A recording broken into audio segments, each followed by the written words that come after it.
Welcome to the Deep Dive. We grab a fascinating topic, a bunch of sources, and, well, we pull out the key stuff so you get informed, fast, and hopefully have some fun, too. Yeah, think of it as your shortcut to getting smart on something complex. We do the heavy lifting, you get the insights, we connect the dots. Okay, so today our mission for you, the learner, is really getting a handle on how planets move and what forces are actually pulling the strings, across the universe. We're going from basic physics concepts right up to the biggest cosmic structures. And we've got some great source material to guide us, some clips from a Yale course's lecture on Kepler's laws and energy conservation. Right, and an MIT OpenCourseWare video looking at telescopes and how we observe things out there. Plus a Gresham College lecture on universal structures, a BBC bite-sized page that breaks down star life cycles. And even an intro from an OpenStax astronomy textbook, which really captures that excitement of, figuring things out. So the plan is, start with energy conservation foundational stuff. Then Kepler's laws, how planets actually move. Yeah. Newton's big aha moment with gravity explaining it all. And then we zoom out, right? Look at the bigger picture, galaxies, maybe even dark matter, how it all ties together. Exactly. Okay, let's get into it. Where do we start? Maybe that energy conservation idea. Yeah, perfect starting point. It's so fundamental. The Yale course's lecture really emphasizes this. Total energy in a system. It stays constant, meaning the kinetic energy, that's the energy of motion, plus the potential energy, stored energy, adds up to the same amount always, as long as you don't have things like, friction bleeding energy away. Right, no energy leaks allowed in this ideal system. And the lecture mentioned conservative forces. What's that about?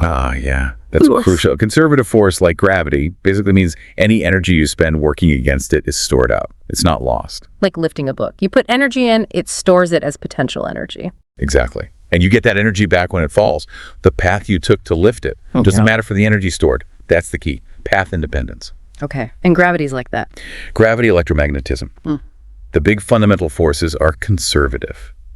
And that lets us define this useful thing called potential energy.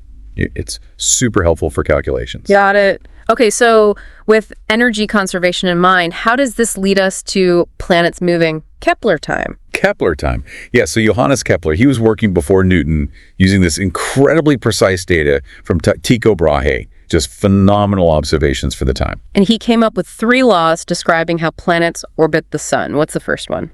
The first law nails down the shades. Planets don't go in perfect circles. They orbit in ellipses. Ellipses, like squashed circles. Kind of, yeah. Imagine 2 points inside the ellipse. Those are the foci. The sun sits at one of those foci, not the center. Okay, so it's off-center.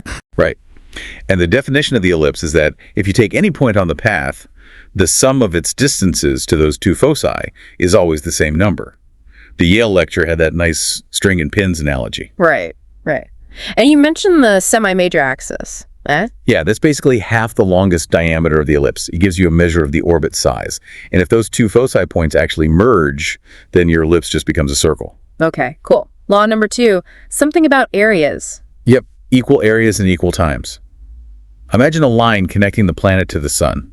As the planet moves, that line sweeps out an area. Like a windshield wiper, kinda. Sort of.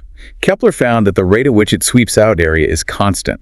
So the planet speeds up when it's closer to the sun and slows down when it's farther away. But the area it covers per hour, say, is always the same. Exactly. That is constant, as the physicists say. Clever stuff. Really is. Okay, law number 3. This one sounds mathematical.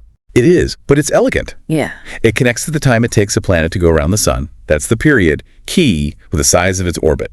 That semi-major axis, A. How are they connected? The square of the period, TA, is proportional to the cube of the semi-major axis. So TA gives you pretty much the same value for every planet orbiting our sun. Wow. A cosmic constant, almost. Almost. The Yale lecture rightly points out there are tiny deviations. Other planets tugging slightly, and even subtle effects from Einstein's relativity, which cause things like Mercury's orbit to wobble or precess a little bit over time. But Kepler's law is incredibly accurate. So Kepler gave us this beautiful description, the what, then Newton comes along. To give us the why, exactly. The Yale source really highlights Newton's big shift in thinking.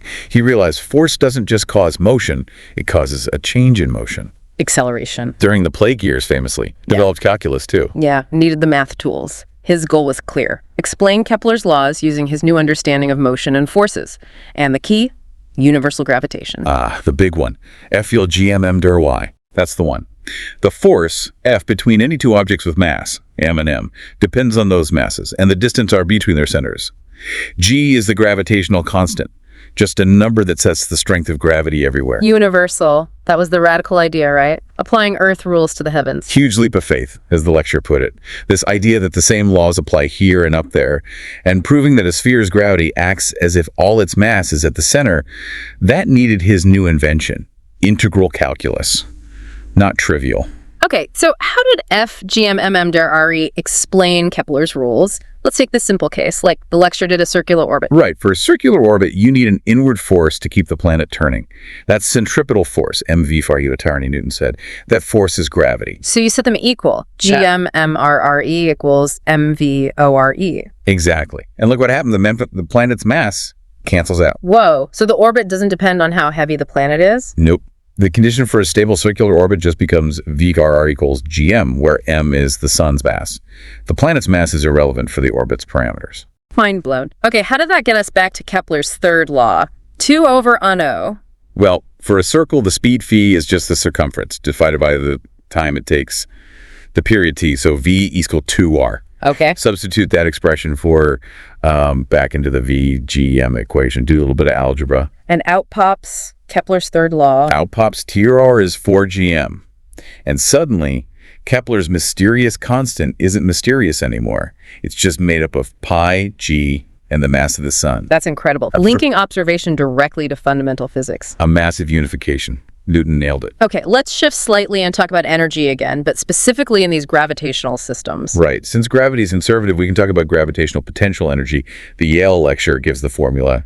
U would gm, mister. Why the minus sign? It's a convention, mostly. Oh. We set the potential energy to be 0 when the objects are infinitely far apart. So as they get closer, the potential energy becomes more negative, meaning they're more tightly bound by gravity. You need to add energy to pull them apart. Ah, okay. It's like being in a valley, you need energy to climb out. And this relates to the angor we learn in school. Yeah, the dec g mister is the general form. The MAE is just a really good approximation when you're close to the Earth's surface. And area doesn't change much. They're consistent if you adjust where you define zero energy. So what about the total energy of something in orbit? Total energy, E, is just kinetic plus potential. So E equals a half mv ek ner gm use, and the sign of E tells you a lot. Like what? If E is negative, the object doesn't have enough energy to escape. It's trapped. That's a bound orbit, like Earth around the sun, and ellipse are a circle. And if E is positive or 0, then it has enough or more than enough energy to escape the gravitational pull. It's an unbound orbit. It'll fly past and never come back, following a hyperbola or a parabola. Think of some comets. Which leads right into escape velocity, how fast you need to go to get away. Exactly. Escape velocity is the minimum speed you need, so that your total energy E is exactly 0, just barely enough to coast away to infinity and arrive with essentially 0 speed left. You can calculate it right from that total energy equation. Makes sense. Okay, we've covered energy, orbits, Newton, Kepler. How does all this fundamental stuff scale up to galaxies and the whole universe? Well, these same principles, gravity, orbits, energy, they absolutely govern the big stuff too. Our Gresham College source points out that stars within a galaxy, they're orbiting the galaxy's center of mass.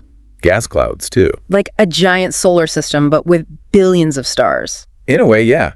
But this is where things get weird and interesting. This is where dark matter comes in. Ah, yes, the mystery ingredient. How does orbital mechanics point to it? When astronomers look at how fast stars are orbiting in the outer parts of galaxies, they're moving much faster than they should be, based on the gravity from just the stars and gas we can see. Remember, V right equal rho fuel is gm. The m, the mass enclosed within the orbit, seems way too low. So the stars are moving too fast for the visible gravity holding them in. Exactly. It's like there's a huge amount of extra invisible mass providing extra gravity. We call it dark matter. Galaxies seem to be embedded in these massive invisible halos of this stuff. Still a huge puzzle, what it actually is. Oh, absolutely. One of the biggest mysteries in physics. What about how stars and galaxies even form in the first place? Gravity's role there must be huge. It's a primary driver. The Gresham Lecture and BBC Bite Size cover this well. Stars begin in these enormous cold clouds of gas and dust nebulae. Okay. Gravity slowly pulls the denser bits together. If gravity's pull overcomes the gas pressure pushing outward, sometimes called the Jeans collapse, a clump starts shrinking. And as it shrinks? It heats up. Conservation of energy again, potential energy turns into heat. Eventually, the core gets so hot and dense that nuclear fusion kicks in. Hydrogen starts fusing into helium. Boom, you've got a star.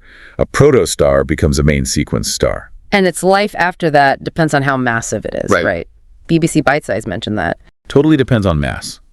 Sun-like stars puff up into red giants later, then shed their outer layers, leaving a tiny, dense white dwarf, which just cools down over billions of years. Both the big ones. Big ones live fast, die young, go out with a bang. Red supergiants, then a massive supernova explosion. And that explosion is important, isn't it? Crucial. Supernovae create and scatter heavier elements. Carbon, oxygen, iron, all the stuff needed for planets and, well, us. The MIT source touches on this cosmic organ of elements, and OpenStax 2 highlights how vital these events are. What's left behind is either a super dense neutron star, or, if it was massive enough, a black hole. Wow. And galaxies, how do they form and change? Probably started from tiny density fluctuations in the very early universe, areas where there was slightly more matter. Gravity would have pulled that matter together over cosmic time, forming the first galaxies. That's what the Gresham lecture suggests, linking back to the cosmic microwave background. And they don't just sit there, right? They interact. Oh yeah, galaxies collide and merge all the time, relatively speaking. Gravity causes these interactions.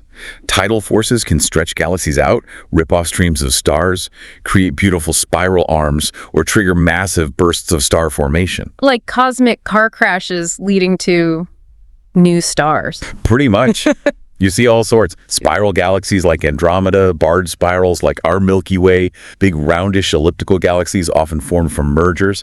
And they aren't spread out evenly either. They clump together in groups, clusters, and even vast superclusters, like our own Laniakea. It's structure on top of structure. Mind-bending scales. And didn't the Gresham lecture mention something found recently nearby? Yeah, really cool finding. Evidence for this enormous bubble or shell structure in our galactic neighborhood.